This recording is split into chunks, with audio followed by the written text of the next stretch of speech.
Hi there! Welcome to the first ever episode of Wiser Misers, where we share common sense advice for an economical, independent, and gratifying life. My name is Mike. This is my wife Heidi, my son Michael, my daughter Mariah, my other daughter Melissa.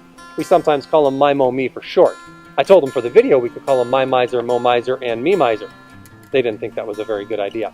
Today's episode is broken down into 3 segments. The first is an inexpensive, rustic shower enclosure that we used when we built our house. The second is a simple, woodsy holiday decoration. And then finally, the Miser Challenge. The Miser Challenge is where the ladies challenge Michael and I to compete, the loser of which gets to be humiliated by a torture also decided by the ladies. Let's do this.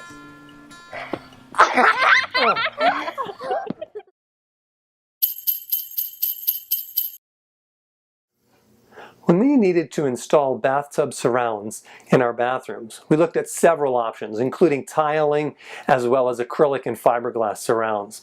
We were under a bit of a time constraint and budget constraint, so we did something unusual. Based on an idea that I had seen in some of the high-end homes where I worked, we decided to try galvanized metal roofing as our tub surrounds. Number 1, it fit our budget. Number 2, it gave us a more rustic look, similar to the rest of the house.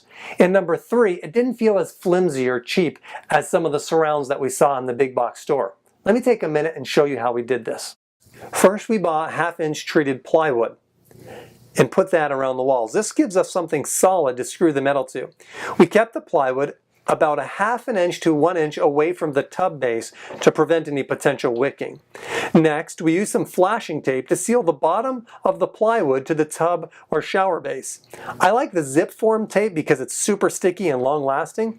There are cheaper options out there. Just make sure it's flashing tape for exterior use. The one shown here is an aluminum tape. Next, we ran a bead of caulk 1 inch above the bottom of the flashing tape. I like Lexel as a good caulk, but any 100% silicone will work. Then, I added a PVC shower pan liner. This is what you would use if you were tiling the floor of a shower.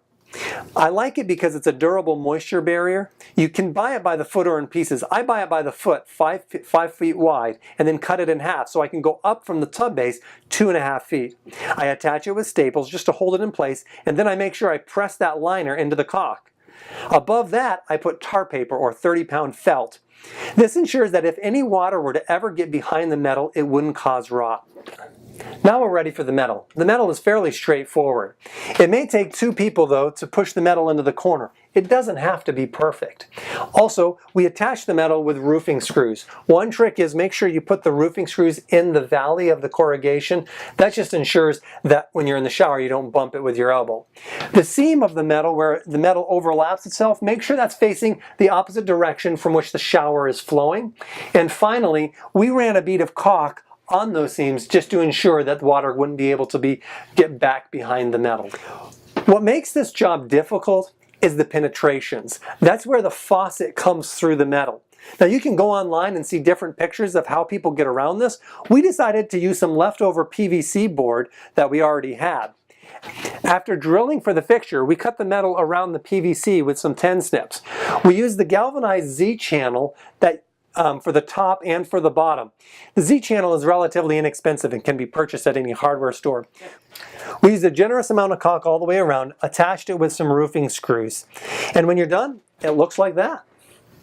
We did 2 bathrooms like this, and we used the fiberglass surround that we purchased for the 3rd bathroom. We are not very happy with it. We're just waiting for an excuse to get rid of it. Of course, this look isn't for everyone, and we get that. But for our time, our budget, our house, it worked out great. One question people have is, how is it to clean? We don't have much issue. We just use a brush and scrubber, and we don't get any soap scum buildup. It's fine. And the galvanization hides any potential water spotting issues. Let's look at the cost. To do a tile job like this, just the materials alone are going to be between $500 and $1,000. This surround we got priced by a professional. The materials alone were $700. And then the labor of a professional to do it was that much more again. So it's not uncommon to be $1,500 to $2,000 to have a tub surround materials and labor done by a professional. The tub surrounds you buy from one of the stores, they range in price from the very lowest end being $150 all the way up to about $900 $100. The one we purchased was about $250. This one also costs about $250. Some of the materials, though, we already had, so it cost us less than $200 to do each of the units we did. So for us, it was cheaper than the surround that we bought, and it's way more durable and better looking in our opinion. Overall, we definitely like the more rugged feeling and the cost savings and the fun of doing a project together. Give it a shot.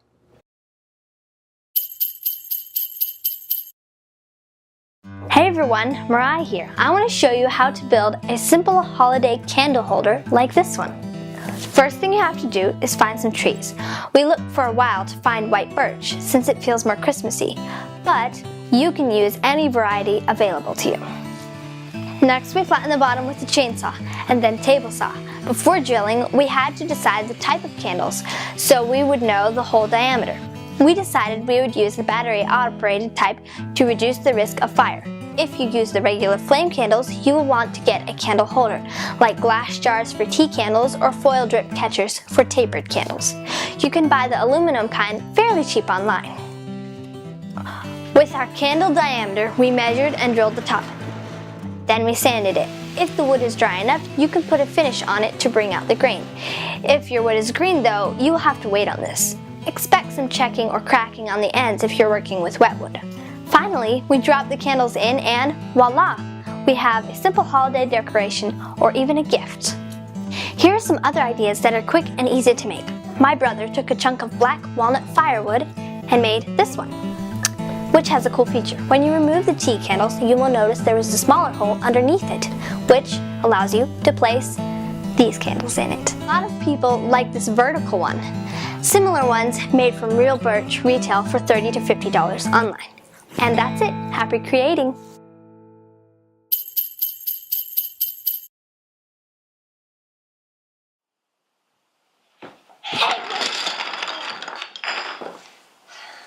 It's time for our first Wise and Wiser challenge. By taking the envelope, you accept the challenge.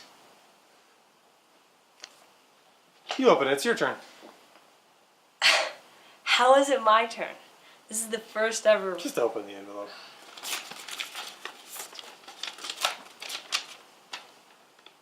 You have exactly 30 minutes to decorate these trees using only the tools and materials on the table. Okay. Whoever has the uglier tree, which would be you, must do a snow angel wearing only shorts and a t-shirt. Could be cold.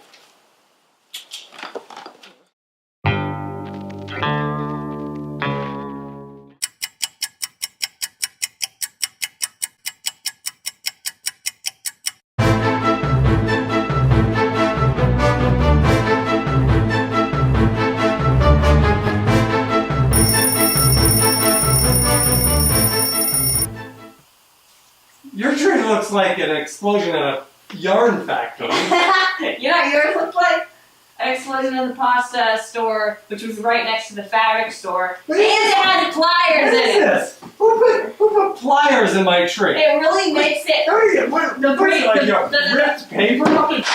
The ripped paper and put it in your tree. That's real nice. No. Wait.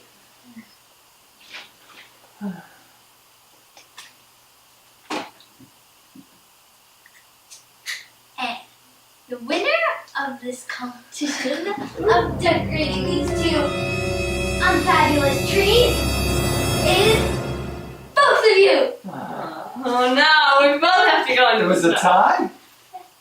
It was truly a tie. We both got to jump in a snow ring. Yeah. Is there a Court of Appeals? Oh.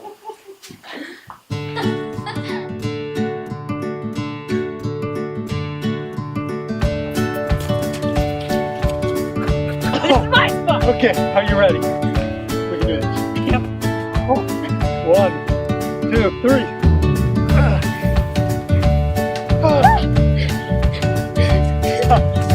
Bye! We did it! Wait, here we go.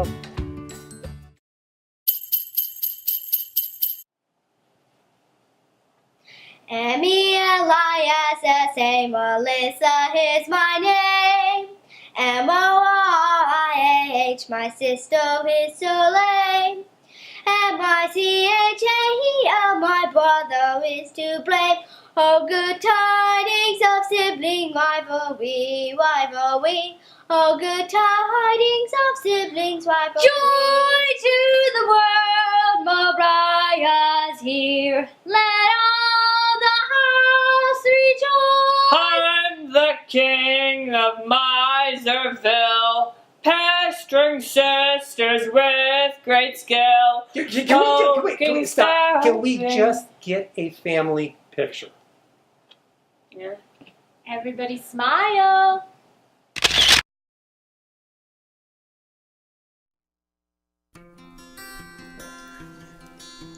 Thank you for joining our Wiser Miser Christmas. We hope you have enjoyed our antics while gaining a helpful hint or two. Remember, the fear of the Lord is the beginning of wisdom. Remember to subscribe.